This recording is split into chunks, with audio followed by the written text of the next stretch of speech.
My name's Kirk. I've been a security auditor for about 5 years now, working at Sigma Prime. And one of the most common data structures that we see in this space is Merkle trees. And there's a lot of very good resources out there that people use to learn about Merkle trees. But there's a severe lacking in the space of some of the security and the common vulnerabilities associated with Merkle trees. So my talk level is beginner to intermediate level. Hopefully you've all got a bit of a knowledge of how Merkle trees work, but I'll start off with a little refresh. If we start at the bottom, because the bottom is the best, we have leaves. That's where the data itself is stored. For example, here in this Merkle tree, we have 4 pieces of data, each word, cat, sat, on, mat. I don't know what happened to thee, but it went away. And then if we move up one layer, we get to what we call nodes or intermediate nodes. These are a hash of the 2 children. These double lines there you see in the nodes represent concatenation. So the hash in node B is D and E concatenated, which would be cat sat. And the hash function we use it's not too relevant to this talk, but you definitely want a secure one. SHA-256 is probably the most common that we see in this space. And Merkle trees can come in all shapes and sizes. Here I've got 3 Merkle trees listed for you, and there's a secret 4th that you can't see at all, which is the empty Merkle tree when there's no data and no leaves. This is a special case you always want to consider. But as you can see on the left, we have a tree which is just a single node. The node is the root. And then as we go across, we've got some unbalanced trees. There's different depths to get to the leaves. And then we've also got some trees that have multiple branches for each level. Cool. So why Merkle trees? There's 2 very helpful features of Merkle trees that we like. The first is that you can uniquely identify a Merkle tree by its root. If you hash all the way up to the tree, you get to the root, and that root is generally fixed size using a hash function like SHA-256. It'd be 32 bytes, and therefore we can apply cryptographic signatures and all sorts of things over a root. This makes it efficient to verify, and yeah. And the other benefit is we can prove that something exists in the tree. You can do this in log n time, with n being the number of nodes. Cool. The most important point that we want to look at, and that's what we're going to be looking at during this speech, is that it should be computationally infeasible to modify a tree leaves without changing the root. So what that kind of means is that each of the leaves in your tree should uniquely represent a single root. Now, let's start looking at what is a broken tree. In this example, I've picked a very, very bad hash function. Please never do this, but I've used simple addition. So if we look at node B, for example, it's just the sum of the 2 nodes below. If you can see in hex, OX1s plus OX2s add to OX3s. And now if we look at the tree on the right, we can see it actually has the same root, these 2 trees. And therefore, normally you'd consider this to be a single identification of a tree, but here we're changing the leaves. The leaves in F and G are different on each tree, but we're ending up at the same root. And so this is what we consider a broken Merkle tree. Now, start getting into a bit more interesting funs, other than picking a very stupid hash function. So we're assuming our hash function is now secure. And the first step, the easiest break that you could do on a Merkle tree is to shrink the tree. What we see here is there are 4 leaves on the left, 3 leaves on the right, and what we've actually done is we've converted node C from being an intermediate node into a leaf node, and therefore we've changed the leaves. And what's interesting about this is by setting C to a hash of the 2 nodes below, it still has the same root, because we've actually not changed the value of C at all. And so what happens here, different leaves, same root, the tree is broken. Now, break 2 is very similar, but far more powerful, because we can extend a tree at will. And if you're able to extend the tree at will, you can insert any arbitrary data into it. So here, if we look at node G, we've actually set the value of G to a hash of 2 nodes below, and we can maliciously insert nodes I and J into our tree without changing the root at all. So, as you can see, there's 4 leaves in the left tree, there's 5 leaves on the right tree, and they have the same root. Now, how do we want to protect against this? It's a rather simple protection, leaf node separation, domain separation.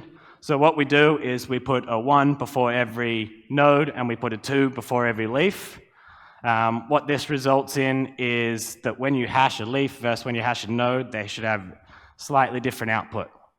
You might notice something about these trees. They are now secure. I know how much you all love a stamp of approval, so here's your stamp of approval. However, I do have some bad news. It's not actually secure. There's a range of bugs still present in these trees. The next bug I'll be talking about is arbitrary leaf length collision. What we're doing here, if we're looking at nodes D and E, you can see in the left tree, each of D and E are size 4, and in the right tree, the D is size 6 and the E is size 2. So this is what happens when we're concatenating 2 leaves together in our hash. We've got a hash length because they are arbitrary length. So even with leaf domain separation in here, we could still break the tree by creating a hash collision between the 2 nodes. So, how do we protect against this? It's very simple, and you should have all been doing this from the beginning, but it's to hash your leaf data. So anytime you have any sort of data coming in, you should be hashing it. So if we look at D and E now, we've hashed the OX2 with the O1, and we've hashed the OX2 with the O2. It would be impossible to make a second tree which will have the arbitrary length collision attack. I've just used a simple hash function here to hash the leaf data, but I would strongly recommend using EIP 712 if you have any sort of data. It is far more secure hashing than just straight up hashing your data. Cool. Now, these are secure trees, but there are a few different issues that happen when you have an unbalanced number of leaves. For this tree right here, we're using binary trees, so as you can see, each branch has 2, and we have 3 leaves.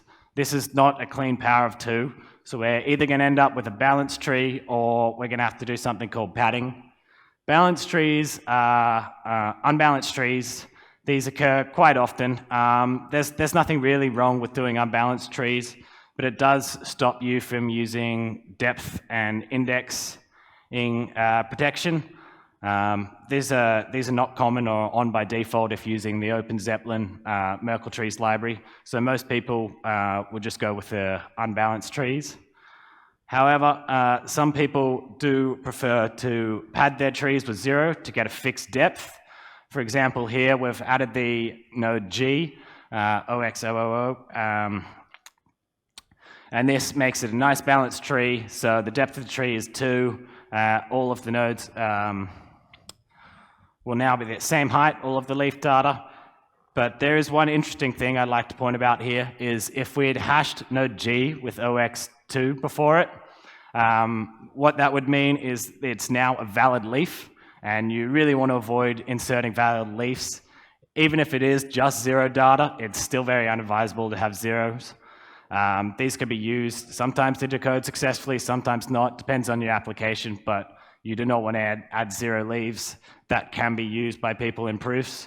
So what I've done here is added an extra subject to the leaf domain separation, and I added O3. The O3 here is to represent an empty leaf rather than a leaf with data in it versus a node, and that is much better. There's a little mistake on node C that should say OX01, but that's okay. Cool. Now moving on to indexing. I mentioned it before. A lot of us here are Solidity developers and so on, but this is generally meant to aim at all Merkle trees. In Solidity, as I said, we don't usually index it when you're using the Open Zeppelin Merkle tree library. You just provide a number of hashes as your proof. However, when you are indexing, as you can see here, we start with 4 leaves, and you've got indexes 0, 1, 2, 3. So it's pretty obvious, but don't use indexes -1 or 4 or greater. This happens a lot, especially if you're using signed integers. You can have casting issues, you can have overflows that will allow you to index outside of your tree. Most of the time what occurs here would be an index out of bounds, panic or revert or whatever. It can cause some serious issues in some things. So, sorry. A quick summary of all the steps that I want you to do when you're doing Merkle trees. The first one is always hash your leaf data. Preferably use EIP 712. This will avoid hash collisions. It'll also avoid some small hash collisions if you have other arbitrary length data within your object, within your leaf. Step 2 is use leaf domain separation. We want nodes, we want leaves, and we want empty leaves if you're balancing the trees. Step 3 is you should always validate your index. It should be within 0 to strictly less than the number of leaves. And then the last point is, if you can, you should validate the depth of your tree. Now, a few of you are probably like, these sound like very simple things, very obvious, but none of them come by default within the Open Zeppelin library, and so we see these all the time when we're doing reviews of people who've used Open Zeppelin's Merkle proofs, and it is a pain. There is one more very, very obvious one that I would like to mention, and that is don't forget to check the root is valid as well. So normally when you have a tree, you're verifying it against the trusted root, and there's, as you can see here, there are 2 trees. These are completely different trees, no correlation at all. They have different roots, and if you have not validated your root, you could just entirely replace the tree with another tree, and then you've just got arbitrary data in there. A malicious attacker is choosing. Lovely. This brings us to end. If anyone has any questions, welcome to ask away.